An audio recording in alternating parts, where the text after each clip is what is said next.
Il y a des histoires qui naissent dans la lumière, portées par l'admiration du public, la réussite professionnelle et la promesse d'un amour indestructible. Et puis, il y a celle qui, derrière cette façade brillante, se fissure lentement jusqu'à se transformer en tragédie intime. L'histoire de Laetitia Milhaud appartient à cette seconde catégorie. Une histoire que personne n'aurait imaginée, que personne n'aurait osé soupçonner, tant l'actrice française incarnait la force, la résilience et la tendresse. Pourtant, derrière les sourires aux caméras et les déclarations optimistes, un drame était en train de s'écrire. Un drame dont elle ne comprend encore aujourd'hui ni le début, ni la brutalité, ni la fin. Depuis des années, Laetitia Milhaud était l'une des personnalités préférées des Français. Révélée par Plus belle la vie, elle était devenue une figure incontournable des fictions de TF1 et des plateaux télévisés. Sa carrière semblait suivre une trajectoire idéale. Rôles principaux, best-sellers littéraires, engagement constant auprès des femmes atteintes d'endométriose, une maladie qu'elle-même affrontait courageusement. À chaque interview, elle confiait sa gratitude, son besoin de se sentir utile, mais aussi la stabilité que lui offrait son mari, Badri, l'homme de sa vie depuis plus de 15 ans. Leur couple, souvent cité en exemple, semblait soudé par l'épreuve, la maladie, les combats intimes et le désir profond de devenir parents. Ils étaient devenus, aux yeux du public, une preuve vivante que l'amour pouvait triompher de tout. Mais la réalité, aussi cruelle soit-elle, finit toujours par remonter à la surface. Et dans le cas de Laetitia Milhaud, cette réalité est apparue sous la forme d'un détail infime, presque invisible. Un détail que la plupart des femmes auraient ignoré, mais qui, pour elles, résonna comme un avertissement. Tout a commencé un matin d'automne dans la petite maison provençale où le couple s'était installé pour retrouver calme et inspiration. Laetitia, qui travaillait alors sur un nouveau téléfilm dramatique, préparait un café pendant que Badri prenait une douche rapide avant de partir pour ses rendez-vous professionnels. Rien, absolument rien, ne laissait présager que cette journée ordinaire allait se transformer en cataclysme émotionnel. Le ciel était clair, le soleil doux, la maison baignée de lumière. Le genre de matin où l'on se dit que la vie est stable, rassurante, prévisible, mais la douleur, elle, ne prévient jamais. En entrant dans la chambre pour chercher son téléphone, Laetitia remarqua le portable de son mari posé sur la commode. Il vibra une fois, puis une deuxième fois. Le prénom affiché à l'écran lui était familier, mais elle n'aurait jamais imaginé qu'il prendrait un jour cette importance toxique. Clara, une collaboratrice. Du moins, c'est ce qu'elle avait cru. Rien de plus. Une femme qu'elle avait croisée brièvement lors d'un gala, polie, discrète, presque insignifiante. Une femme qu'on oublie immédiatement après lui avoir serré la main.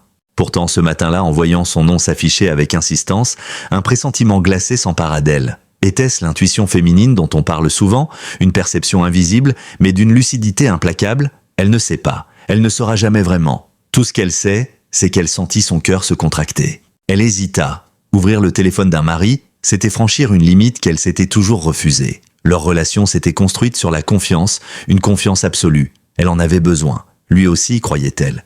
Mais le téléphone vibra de nouveau, une troisième fois. Cette fois, le message apparut brièvement. « Je pense encore à hier, je n'arrive pas à m'en remettre. » À cet instant précis, l'air sembla se figer autour d'elle. Le silence devint lourd, presque assourdissant. Elle sentit ses mains trembler, ses pensées s'effondrer, son souffle devenir irréel. Elle resta immobile quelques secondes, incapable de réaliser ce qu'elle venait de lire. Puis, d'un geste mécanique, elle entra le code du téléphone.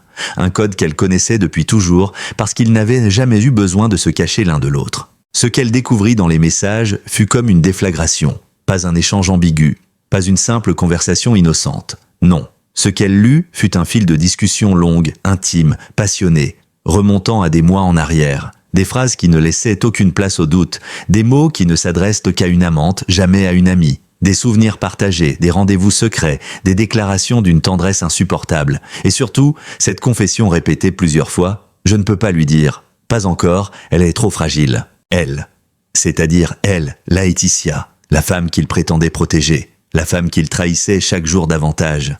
Le choc fut tel qu'elle dut s'appuyer contre le mur pour ne pas tomber. Ses jambes se dérobaient. Elle avait l'impression que la pièce tournait autour d'elle. La douleur n'était pas seulement émotionnelle, elle était physique, brûlante, violente, comme un coup de poignard qu'on enfonce et tourne lentement dans le cœur. Elle voulut crier, pleurer, hurler, mais aucun son ne sortit de sa bouche, seul un souffle brisé, comme celui d'un animal blessé. Elle ne saurait jamais combien de temps elle resta là, paralysée, le téléphone à la main, incapable de respirer correctement. Peut-être quelques secondes, peut-être plusieurs minutes. Le temps, dans ce genre de moment, perd toute logique. Quand elle entendit Badri sortir de la salle de bain, essuyant ses cheveux dans une serviette, elle referma instinctivement le téléphone et le reposa exactement là où elle l'avait trouvé. Son corps agissait seul, mu par la panique. Elle n'était pas prête à affronter ce qu'elle venait de découvrir. Pas encore. Elle n'avait ni la force, ni la clarté, ni même la colère nécessaire. Ce qu'elle ressentait à cet instant, c'était une douleur primitive, nue, brutale, une trahison totale, un séisme intérieur. Badri entra dans la chambre en souriant, l'embrassa distraitement sur la joue, comme il le faisait chaque matin. Elle sentit son ventre se nouer. L'odeur de son parfum, autrefois rassurante, lui donna soudain envie de vomir. Il remarqua à peine qu'elle tremblait. « Tout va bien ? Tu as l'air pâle » demanda-t-il en passant à côté d'elle. Elle hocha la tête, mentant avec un automatisme terrifiant. « Oui, juste un peu fatiguée. » Fatiguée, le mot était faible, elle était détruite. Pendant qu'il s'habillait, elle observa chaque geste de son mari comme si elle le découvrait pour la première fois. L'homme qu'elle avait aimé, soutenu, défendu. L'homme qui avait partagé sa lutte contre l'endométriose. L'homme qu'elle croyait incapable de la blesser. Elle le regardait en se demandant comment il avait pu lui mentir aussi longtemps. Comment il avait pu rentrer chaque soir, la prendre dans ses bras, lui dire qu'elle était la femme de sa vie, alors qu'il construisait une autre vie ailleurs avec une autre femme. Et ce qui était pire encore, ce qui la déchirait au plus profond, ce n'était pas tant la trahison en elle-même, mais l'identité de cette autre femme. Car ce que Laetitia ne savait pas encore, ce qu'elle allait découvrir quelques heures plus tard, allait pousser la blessure encore plus loin. La maîtresse de son mari n'était pas une inconnue, ni une simple collègue, ni une jeune femme séduite par hasard. C'était quelqu'un qu'elle connaissait, quelqu'un en qui elle avait confiance, quelqu'un dont elle n'aurait jamais imaginé la perfidie. Et c'est à partir de ce moment-là que son monde, déjà fissuré, allait littéralement s'effondrer. Le début d'une descente aux enfers. Le début d'une vérité insoutenable. Le début d'un chapitre qu'elle n'était pas préparée à vivre. Ce qui ronge le cœur d'une femme trahie n'est pas seulement l'adultère en lui-même, mais l'identité de celle qui partage l'ombre de son mari. Dans la plupart des cas, la douleur s'atténue légèrement lorsqu'il s'agit d'une inconnue. Quelqu'un que l'on ne reverra sans doute jamais, quelqu'un qui appartient à un autre monde. Mais lorsque la maîtresse s'inscrit dans le cercle de confiance le plus intime, lorsque la trahison provient d'un visage familier, aimé, respecté, alors le choc atteint un niveau d'insupportable presque inhumain. Pour Laetitia Milo, cette vérité allait frapper avec une violence que rien, absolument rien, n'aurait pu annoncer. Ce qui se déclencha ce jour-là fut une onde sismique émotionnelle dont les répercussions allaient bouleverser sa vie, sa perception du mariage et même son rapport à la confiance humaine. Après avoir découvert les messages troublants sur le téléphone de son mari, Laetitia passa la matinée dans un état de stupeur irréel. Elle se déplaçait dans la maison comme une étrangère, comme si son âme avait quitté son corps. Elle oublia même de manger, de boire, de répondre à ses mails professionnels. Chaque geste quotidien devenait un effort insurmontable. Elle tentait de reprendre son souffle, de se convaincre qu'elle avait mal interprété les messages, qu'il existait une explication plausible. Mais au fond d'elle, une intuition viscérale lui murmurait que la vérité était encore plus laide, plus dangereuse, plus destructrice qu'elle ne l'imaginait. Ce n'est qu'en début d'après-midi, lorsqu'elle reçut un message vocal d'une amie proche, que la révélation éclata. Cette amie, Marion, travaillait depuis plusieurs années dans le même milieu qu'elle. Elle partageait les plateaux, les coulisses, les confidences, les doutes, les espoirs. Elles étaient presque sœurs, à la fois alliées et confidentes. Laetitia avait souvent dit que Marion était la seule amie vraie dans un monde parfois cruel et hypocrite. Elle la connaissait par cœur, son rire chaleureux, sa loyauté apparente, ses conseils toujours bienveillants. Jamais, pas une seconde, elle n'aurait imaginé que Marion pourrait représenter une menace. Et pourtant, le message vocal était anodin en apparence. Quelques phrases légères, un ton jovial, rien d'alarmant. Mais à la fin du message, alors que Marion pensait avoir raccroché, un murmure involontaire fut enregistré. On entendit la voix d'une femme douce et nerveuse dire « Tu lui as parlé ? Il faut qu'il se décide. On ne peut plus continuer comme ça, tu le sais. » Puis en arrière-fond, la voix d'un homme. Une voix que Laetitia connaissait trop bien. Une voix qu'elle avait aimée. Une voix qui appartenait à Badri. Le monde de Laetitia s'effondra une deuxième fois. Elle réécouta le message au moins 10 fois. La voix était claire, indiscutable, incontestable. La voix de son mari dans le même espace sonore que celle de son amie la plus proche. Les mots prononcés par Marion résonnaient comme un coup de poignard supplémentaire dans son cœur déjà dévasté. Il faut qu'il se décide. Se décider à quoi ? À quitter Laetitia ? À officialiser leur relation secrète ? À détruire 15 ans d'amour, de soutien, de combat ? Elle tremblait de tout son corps. La vérité était là, sous ses yeux, brutale, insupportable. La maîtresse de son mari était Marion, son amie, sa confidente, sa sœur de cœur. Laetitia eut l'impression que son âme se déchirait. Elle voulut crier, mais seul un gémissement étouffé franchit ses lèvres. Les larmes commencèrent à couler, d'abord lentement, puis avec une intensité incontrôlable. Elle passa les mains sur son visage, incapable de reprendre le contrôle. La violence émotionnelle était telle qu'elle se sentit sur le point de s'évanouir. Elle se souvenait de tout. Les soirées où Marion lui disait « Tu as tellement de chance d'avoir un mari comme lui ». Les moments où elle se confiait à elle sur sa maladie, ses douleurs, son désir d'être mère. Les instants où Marion la prenait dans ses bras pour la consoler, pour l'encourager. Les dîners où Marion venait chez elle, riait avec Badri, portait des toasts à leur amour et à leur complicité. Chaque souvenir était désormais contaminé, souillé, défiguré par cette trahison monstrueuse. Comment deux personnes qu'elle aimait pouvaient-elles la poignarder de cette manière? Comment une amie pouvait-elle regarder droit dans les yeux une femme qu'elle trahissait? Comment un mari pouvait-il tromper sa propre épouse avec quelqu'un qu'elle considérait comme de la famille? Ces questions la hantraient encore longtemps. Pendant plusieurs minutes, elle resta assise sur le sol de sa chambre, les yeux perdus dans le vide, le téléphone toujours dans la main. La douleur devenait presque insoutenable. Mais derrière la douleur, quelque chose d'autre commençait à naître.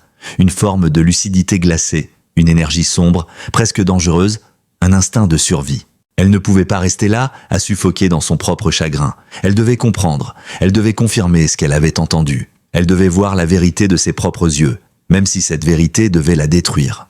Vers 16 heures, elle prit une décision qui allait changer le cours de cette histoire. Elle enfila un manteau, prit ses clés et sortit de la maison. Elle conduisit sans réfléchir, guidée uniquement par une intuition implacable. Elle savait où allait Badri certains après-midi. Il lui avait dit qu'il avait des rendez-vous professionnels, qu'il devait rencontrer des partenaires, des clients, des fournisseurs. Elle n'avait jamais douté. Elle n'avait jamais eu de raison de douter. Mais aujourd'hui, elle allait vérifier. Elle gara sa voiture discrètement à l'angle d'une rue calme, près d'un petit hôtel isolé, un de ces établissements discrets que personne ne remarque jamais. Et c'est là, à 16h27 précise, qu'elle le vit. Badri descendait d'une voiture noire. Il regardait autour de lui avec prudence, comme un homme qui n'a aucune envie d'être vu. Puis il entra dans l'hôtel par une porte latérale.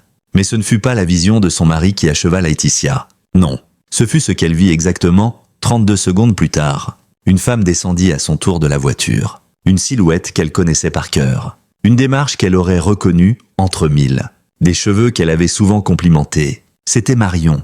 Laetitia sentit une chaleur insupportable monter dans sa poitrine. Sa main se crispa contre le volant. L'air devint irrespirable. Elle avait envie de foncer vers eux, de hurler, de briser cette illusion, de détruire cette mascarade. Mais ses jambes refusèrent de bouger. Elle était clouée à son siège, paralysée par le choc, par la douleur, par l'incompréhensible réalité d'une scène qui ressemblait à un cauchemar. Elle regarda Marion entrer dans l'hôtel, jeter un furtif coup d'œil autour d'elle, comme si elle craignait d'être vue, comme si elle savait à quel point ce qu'elle faisait était sordide. Puis la porte se referma. Laetitia resta seule face à l'impensable. À cet instant précis, un détail, subtil mais dévastateur, s'imposa à son esprit. Elle se souvint d'un dîner, quelques mois plus tôt, où Marion était venue chez eux.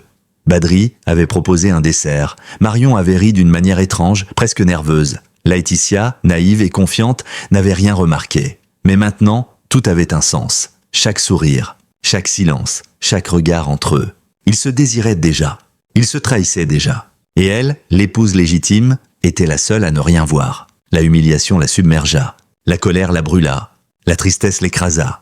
Toute sa vie, elle avait cru en la fidélité, en l'honnêteté, en la loyauté. Elle avait bâti son couple sur ses valeurs. Elle avait affronté une maladie terrible avec courage et patience, soutenue par un homme qu'elle croyait solide. Elle avait partagé sa douleur intime, ses échecs, ses espoirs. Elle avait mis son âme à nu. Et cet homme, cet ami, ce mari, avait choisi la pire des trahisons. Une liaison avec celle qu'elle considérait comme une sœur. Elle resta dans la voiture pendant presque une heure, incapable de bouger. Elle ne pleurait plus.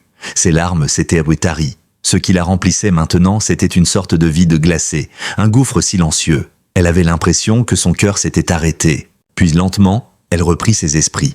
Elle respira profondément. Elle essuya ses yeux. Elle se redressa. Laetitia Milo n'était pas une femme faible. Elle avait traversé des tempêtes bien plus terribles que celle-ci. Elle avait affronté l'endométriose, la douleur chronique, la peur de ne jamais devenir mère. Elle avait survécu à des opérations, à des traitements, à des nuits sans sommeil. Elle s'était toujours relevée. Et ce jour-là, dans cette voiture garée dans une rue anonyme, elle prit une décision silencieuse mais déterminée. Elle affronterait la vérité. Elle demanderait des explications. Elle ferait face à la trahison. Mais elle le ferait à sa manière, avec dignité, avec intelligence et avec la force qui la caractérisait. Elle redémarra la voiture. Elle quitta la rue sans regarder en arrière. Elle rentra chez elle, le cœur brisé mais l'esprit désormais lucide. La bataille ne faisait que commencer. Et ce qu'elle allait découvrir dans les jours suivants serait encore bien plus terrible. Le retour de Laetitia à la maison ce soir-là marqua le début d'une guerre intérieure qu'elle n'avait jamais imaginé devoir livrer. Chaque pas qu'elle faisait en direction de la porte d'entrée lui paraissait lourd, presque irréel. La douleur qu'elle avait ressentie quelques heures plus tôt se transformait maintenant en une énergie sombre, mêlée d'angoisse, de colère et d'une lucidité glaçante. Elle avait passé la première moitié de la journée à découvrir la trahison. La seconde moitié serait consacrée à l'affronter. Lorsque Laetitia ouvrit la porte d'entrée, la maison était silencieuse, trop silencieuse. Badri n'était pas encore revenu. Ironie cruelle, à cet instant précis, il se trouvait peut-être encore dans les bras de Marion, dans cette chambre d'hôtel anonyme, dans cette bulle de mensonges où il pensait être en sécurité. Laetitia sentit une sécheresse brûlante envahir sa gorge. L'idée que son mari pouvait être, à cette minute, en train de caresser la peau d'une autre femme, de son amie, était presque insupportable. Elle se força à respirer profondément. Elle devait garder la tête froide, elle devait réfléchir, elle devait se préparer, car ce soir, elle affronterait Badri, et elle savait que cet affrontement serait décisif. Ce ne serait pas un simple échange de reproches, ce serait une explosion de vérité, une déchirure définitive. Elle alla dans la cuisine, se servit un verre d'eau qu'elle ne but pas. Chaque geste qu'elle accomplissait avait un goût amer, tout autour d'elle semblait contaminé par le mensonge. Elle regarda les photos accrochées au mur, leur mariage, leurs vacances, leur sourire complice, des souvenirs qui, quelques heures plus tôt encore, étaient précieux, réconfortants, des presque sacrés. Maintenant, ils n'étaient plus que des images mensongères, des scènes figées d'un bonheur qui n'avait peut-être jamais existé. À 18h42, elle entendit enfin la clé dans la serrure. Le cœur de Laetitia manqua un battement. La porte s'ouvrit. Badri entra, un sourire discret sur les lèvres, ignorant totalement la tempête qui l'attendait. Il posa sa veste, embrassa machinalement sa femme sur le front. « Ta journée s'est bien passée ?» demanda-t-il d'un ton léger. Elle ne répondit pas. Elle resta immobile, ses yeux fixés sur lui. Le silence s'allongea, s'étira, devint oppressant. « Quelque chose ne va pas ?» demanda-t-il, en fronçant légèrement les sourcils.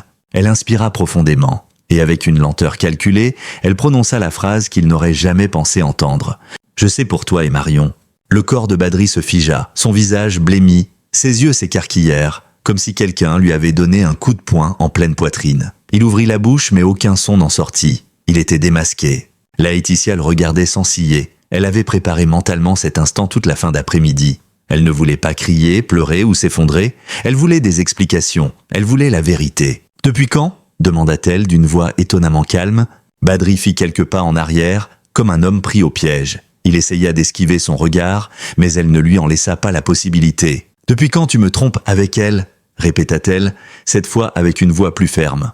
Il tenta un mensonge maladroit. « Ce n'est pas ce que tu crois. »« Alors dis-moi, explique-moi. » Son ton était tranchant, précis, presque clinique. Badri avala difficilement sa salive. Ses mains tremblaient légèrement. « C'est récent, osa-t-il dire. » Laetitia éclata d'un rire désespéré. Un rire qui n'avait rien d'amusé. « Récent ?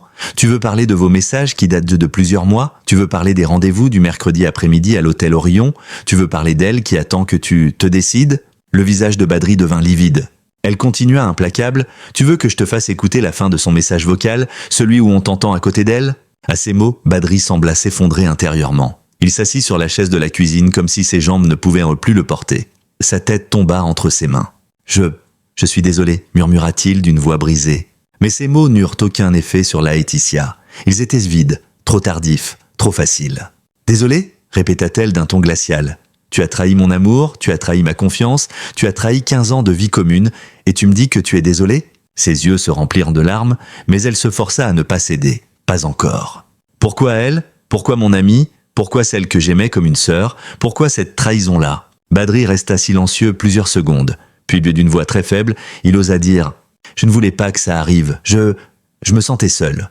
Toi, tu avais beaucoup de travail, tu étais souvent épuisé par ta maladie, et Marion était là. On parlait beaucoup. Au début, c'était innocent. Puis, ça a dérapé. » Cette phrase fut un coup de poignard. Tu étais souvent épuisé par ta maladie. Comme si sa souffrance physique, celle qu'elle avait affrontée avec courage, était devenue une justification pour le trahir. « Donc tu me reproches l'endométriose ?» cracha-t-elle outrée. « Tu me reproches une maladie que je n'ai jamais choisie, une maladie qui m'a volé des années de ma vie, une maladie que tu prétendais comprendre ? » « Je ne te reproche rien, balbutia-t-il. Je n'ai pas su gérer. » Elle ferma les yeux, écœurée. Gérer, quel mot affreux pour décrire une trahison. Puis, comme si la vérité devait encore être précisée, elle demanda « Est-ce que tu l'aimes ?» Badri leva enfin les yeux. Ils étaient humides, perdus.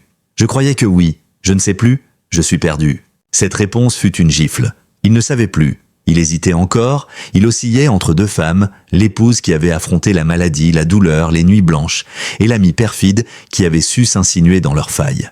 Laetitia sentit un vertige. Elle se leva brusquement, faisant reculer sa chaise sur le carrelage. « Si tu ne sais plus, alors moi je sais. Je ne veux plus vivre dans un mensonge. » Un silence épais s'installa. On aurait pu entendre une aiguille tomber. Badri tenta de se lever, de l'approcher.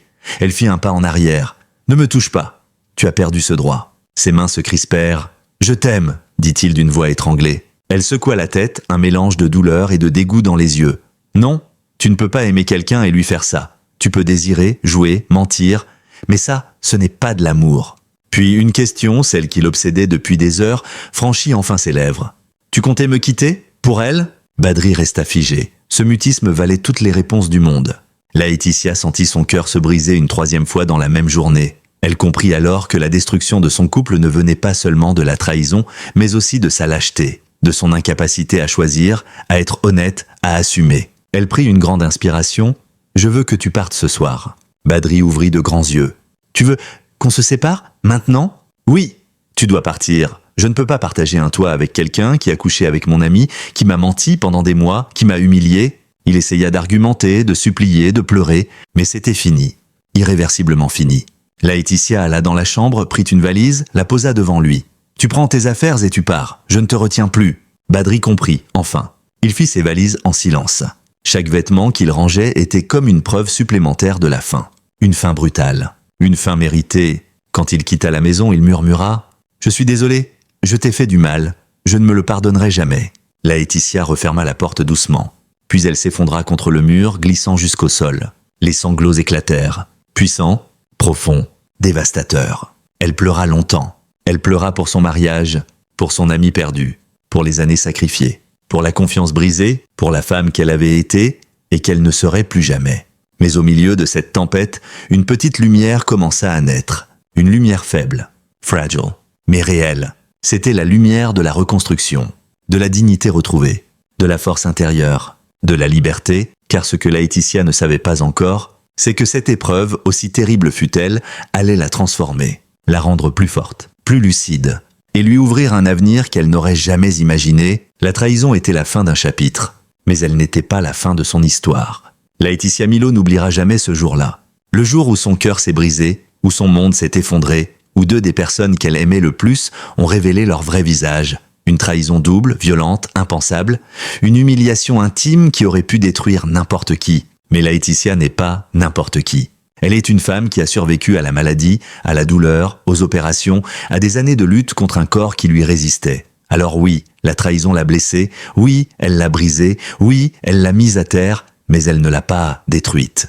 Au contraire, les semaines qui ont suivi la séparation ont été un mélange de chaos et de reconstruction. Les nuits blanches, les crises de larmes, les questions sans réponse, tout cela faisait partie du processus. Elle a dû accepter une vérité douloureuse. On ne peut pas contrôler les autres. On ne peut pas empêcher quelqu'un de mentir, de trahir ou de décevoir. Mais on peut se relever. On peut choisir de guérir. On peut décider de ne plus laisser la faute des autres définir sa propre vie. Et c'est ce que Laetitia a fait. Peu à peu, elle a retrouvé son équilibre. Elle s'est recentrée sur son travail, sur sa fille, sur son engagement auprès des femmes souffrant d'endométriose. Elle a repris le contrôle de son corps, de son esprit, de ses émotions. Elle a recommencé à s'aimer, à se regarder dans le miroir sans honte, sans culpabilité, sans se sentir pas assez. Elle a compris que la trahison ne diminue pas la valeur de la personne trahie. Elle ne fait que révéler la faiblesse de ceux qui ont trahi. Elle a également appris à reconstruire ses frontières, à ne plus accepter les demi-vérités, les excuses faciles ou les promesses vides. Elle a commencé à vivre pour elle, à respirer pour elle, à rêver pour elle. Et aujourd'hui, même si une cicatrice restera à jamais dans son cœur, elle avance avec dignité, avec force, avec lumière. Badri et Marion ont disparu de sa vie aussi vite qu'ils l'avaient si saccagée. Leurs choix leur appartiennent, leurs regrets aussi. Laetitia, elle, a choisi la résilience. Elle a choisi de transformer la douleur en énergie. Elle a choisi de devenir encore plus forte que ce que la vie avait déjà tenté de briser. Parce qu'au fond, c'est ce que font les femmes courageuses. Elles se relèvent. Elles renaissent. Elles deviennent plus grandes que la trahison qui a voulu les détruire. C'est la véritable fin, ou plutôt, le véritable début, de l'histoire de Laetitia Milo. Pas une fin tragique, pas une conclusion amère, mais une renaissance, une reconstruction, un retour à soi. Une preuve que même lorsque tout s'écroule, l'espoir, lui, peut renaître sous les décombres. Si vous êtes arrivé jusqu'ici, c'est que cette histoire vous a touché, bouleversé, intrigué ou ému. Votre présence est précieuse et c'est grâce à vous que ce travail journalistique, narratif et émotionnel peut continuer à exister. Alors je vous invite chaleureusement à vous abonner à la chaîne. Pourquoi ? Parce que chaque abonnement soutient le travail d'enquête, d'écriture et de narration, permet de continuer à vous offrir des histoires exclusives, profondes et humaines. Aide la chaîne à grandir et à toucher encore plus de lecteurs. Donne de la force pour continuer à révéler la vérité derrière les visages publics, les drames cachés et les récits qui méritent d'être entendus. N'oubliez pas d'activer la cloche pour ne manquer aucun épisode, aucune analyse, aucune histoire. Laissez un commentaire pour dire ce que vous avez ressenti. La colère, la tristesse, l'empathie, votre propre expérience. Partagez cette vidéo avec quelqu'un qui aime les récits forts et authentiques. Votre voix compte, votre soutien change tout. Votre présence donne vie à cette communauté. Merci du fond du cœur et surtout, restez avec nous. D'autres histoires arrivent, encore plus intenses, encore plus humaines, encore plus vraies. À très bientôt et merci d'être là, toujours.